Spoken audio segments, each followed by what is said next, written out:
তিন বন্ধু তিন বন্ধু নদীর ধার দিয়ে হাঁটতে হাঁটতে চলে যাচ্ছে।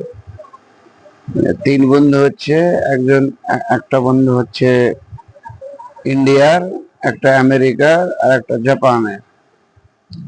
তিন বন্ধুরা নিজে নিজে গল্প করছে যে, ভাই, আমাদের জাপানে কি হয়েছে দেখেছিস? সব থেকে বড় চমৎকার শুনেছিস?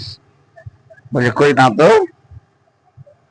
বলছে, আমাদের জাপানে সমুদ্রের নিচে দিয়ে ট্রেন চলছে। তো ইন্ডিয়ান বাঙালি বন্ধুটা বলছে যে একদম সমুদ্রের নিচে দিয়ে, যে না, মানে একটু উপর দিয়ে।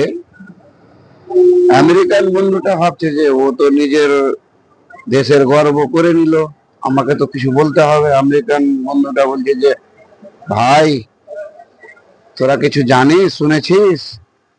আমাদের দেশে একদম আকাশ দিয়ে প্লেন যাচ্ছে।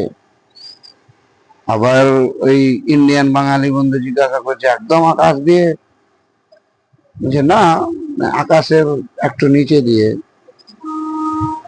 তো ইন্ডিয়াতে তো সেরকম কিছু নেই। ইন্ডিয়ান বাঙালি, বাঙালি যেহেতু, বুদ্ধি তো অবশ্যই হবে। বাঙালি ভাবছে, আমি কি বলবো, আমি কি বলবো, আমি কি বলবো। শেষে ও বুদ্ধি বের করলো, বের করে বলছে, ভাই, আমার ইন্ডিয়াতে কি হয়েছে তোরা শুনেছিস? যে আমার ইন্ডিয়ার মানুষ নাক দিয়ে ভাত খাচ্ছে।